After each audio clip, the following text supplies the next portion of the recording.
போயிட்டு வர்றோம். வேங்கடநாதா, சம்சாரம்னா சாகரம்னு தான் சொல்லுவா. ஆனா அந்த சாகரத்துலதான் சந்தோஷமும் நிறைஞ்சிருக்கு. அந்த சந்தோஷ கடல்ல மூழ்கி அடுத்த வருஷமே 2 பேரும் நம்ம கையில ஒரு நல்ல முத்தை கொண்டு வந்து கொடுக்கணும். புறப்படுறோம். போயிட்டு வாடிமா. பிறந்ததுல இருந்து ஒன்னாவே இருந்தோம். புருஷன் வந்த உடனே பொசுக்குன்னு எங்களை எல்லாம் மறந்துடாதே. மனசு பூரா புருஷனை வச்சுக்கோ, ஒரு ஓரத்துல எங்களையும் வச்சுக்கோடிமா. ஜாக்கிரதையா போயிட்டு வாங்க. அடிக்கடி நாங்க வந்து பாத்துக்கிறோம். வாங்கோ.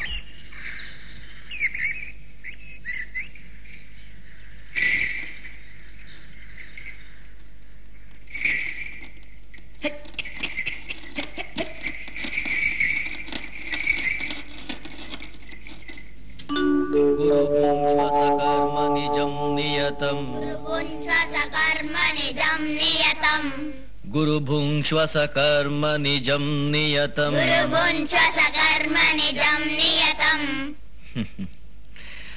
அடுத்த வரி. ஹரிபாத வினம்ரதயா சததம். ஹரிபாத வினம்ரதயா சததம். சொல்லுங்கப்பா, நீங்க சொல்லலன்னா எப்படி? எழுதுனவா சுலபமா எழுதிருக்கணும். இப்படி கடாபடான்னு இருந்தா கற்கண்டு கல்லா இருக்குன்னு துப்பிடுறோமா? தித்திப்பா இருக்குன்னு மென்னு சாப்பிடலையா? பாஷையும் அப்படிதான். முதல்ல சங்கடமா இருக்கும். ஸ்லோகத்தோட அர்த்தம் தெரியும் போது சுகம் புரியும். அப்புறம்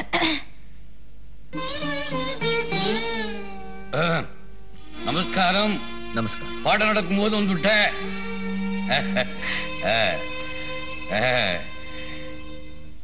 என் புள்ள உங்ககிட்ட பாடம் கத்துக்கிறதுக்காக என்னோட தட்சணை காய்கறி, அரிசி மூட்டை, அத்தோட இந்த சின்ன காணிக்க.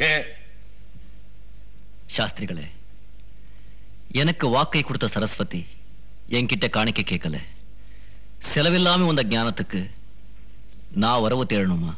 அம்மா, நீங்க என்ன சொல்றீங்க? நம்மளை காப்பாத்துற பகவான் நம்மகிட்ட எதுவும் கேட்கறது இல்ல. இருந்தாலும் நம்ம வைக்கிற பழம் நைவேத்தியம் எல்லாம் ஏத்துக்கிறார் இல்லையா?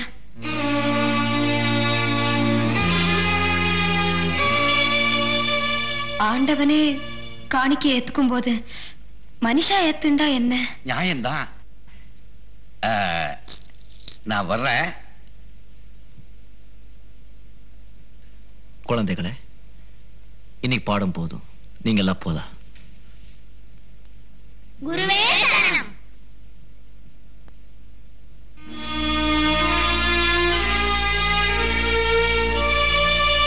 சரஸ்வதி, இதெல்லாம் உனக்கு கேவலமா தெரியல? இது பாருங்க, நம்ம 2 ஜீவன் மட்டுமா இருந்தா காத்த குடிச்சுட்டு கூட வாழ்ந்துடலாம். ஆனா 3ஆவதா இன்னொரு ஜீவன் வயித்துல வளர்றதே, அதுக்கு சாப்பாடு வேண்டாமா? 3ஆவதா?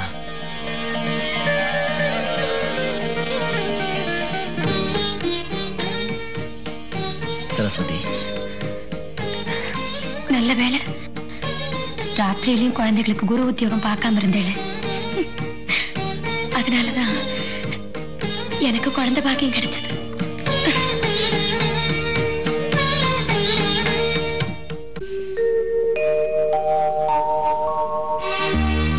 இப்போ நான் சொல்ற ஹரி ஸ்லோகத்தை எல்லாரும் கவனமா கேட்டு நிதானமா அழகா தெளிவா சொல்லணும். குரு புங்க்ஷ்வச கர்ம நிஜம் நியதம். ஹரிபாத வினம்ரதயா சததம். ஹரிபாத வினம்ரதயா சததம். யார் சொன்னது? நான் சொல்லலையா? ஹரிபாத வினம்ரதயா சததம். ஹரிரேவ பரோ ஹரிரேவ குரு ஹரிரேவ ஜகத் பித்ரு மாத்ருகதிஹி. ஹரிரேவ பரோ ஹரிரேவ குரு ஹரிரேவ ஜகத் பித்ரு மாத்ருகதிஹி. ஹரிரேவ ஜகத் பித்ரு மாத்ருகதிஹி. தம்பி, நில்லுப்பா. இங்க வா. யாருப்பா நீ? மாடு மேய்க்கிற சின்ன மகன் சாமி. என் பேரு நந்தன். ஐயா வீட்டை அடிக்கடி தாண்டி போவேன். அப்போ இந்த பாடம் எல்லாம் பாட்டு மாதிரி கேக்குங்க. எனக்கு இத படிக்கணும் பழகணும்னு ரொம்ப ஆசை.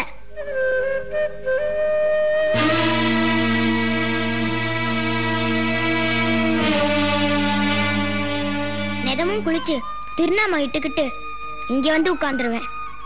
ஏன் சாமி, ஏன் ஜாதிக்காரங்க இந்த பாடத்தை கேட்கறது தப்பா? கீதைய சொன்ன அந்த ஸ்ரீகிருஷ்ண பகவானே இடையந்தாம்பா. இனிமே நீயும் என் சிஷ்யன்தான். வா. ஐயோ, இவன் நாட்டு மாடு மேய்க்கிறோட பையன். இவனை தொட்டாரே தீட்டு. வாங்கடா போலாம்.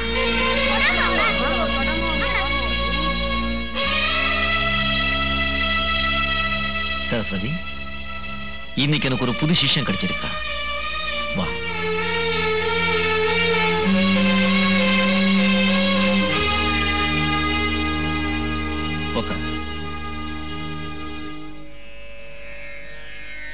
நீ இப்ப ஸ்லோகன் சொன்னியே, அதுக்கு அர்த்தம் தெரியுமா? தெரியாது சாமி. ஹரியே எல்லாவற்றுக்கும் மேலானவர், ஹரியே ஜகத்குரு, ஹரியே லோகபிதா, ஹரியே லோகமா. அநியாயம், அக்கிரமம், அக்கிரமம். உங்களுக்கு அடுக்குமா? இந்த கீழ் ஜாதிக்கார பையன் உங்களுடைய சிஷ்யனா? அசிங்கம், அசிங்கம். எது அசிங்கம்?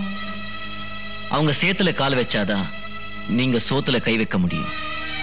அவங்க உழைப்புல ஜாதி பார்க்காத நீங்க அவங்க உடம்புல மட்டும் எப்படி ஜாதி பார்க்க முடியும்?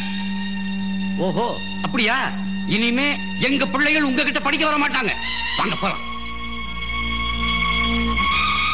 ஐயோ, இன்னில இந்த ஊரே உங்களை ஒதுக்கி வச்சிடுமே. இனிமே நாம என்ன செய்யறது? தர்மத்தை கடைபிடிக்கணும்னா தரித்திரத்தை தாங்கிக்கத்தான் வேணும். தாங்கிக்குவோம். இனிமே இவன் ஒருத்தனுக்கே பாடம் சொல்லி கொடுக்கிறேன். அதுவே எனக்கு போதும்.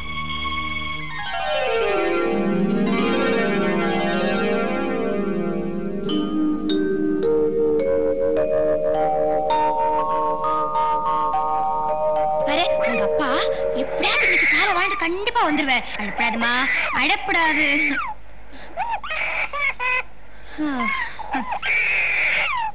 சரஸ்வதி வந்தா லட்சுமி போயிடுவாங்க. சரஸ்வதி, பாரு உங்க அப்பா வந்துட்டாரே. வந்துட்ட. ஓ வேண்டமா, இது அப்பா பால் வாங்கிட்டு வந்துட்டாரே. வெறும் கையோட தான் வந்திருக்கேன் சரஸ்வதி. குழந்தைக்கு பால் இனி ஊர் தராது. தெருவுல போற யாராவது பசுமாட்ட கேட்டிருந்தா கூட அதே மனுஷன் தானே வளர்க்கிறேன். கடவுளே,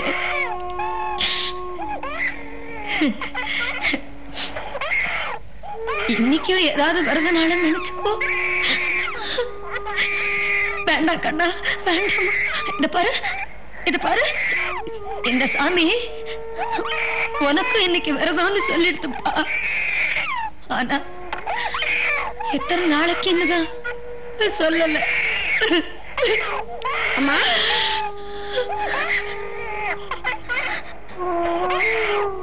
இந்தாங்க அம்மா பாலு.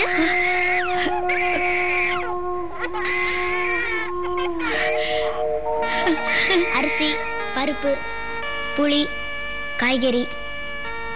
எதுக்குப்பா இதெல்லாம்? சிஷ்யனோட காணிக்க சாமி. நீங்க எனக்கு பாடம் சொல்லி தரீங்க, நான் அதுக்கு நன்றி காட்ட வேணாமா?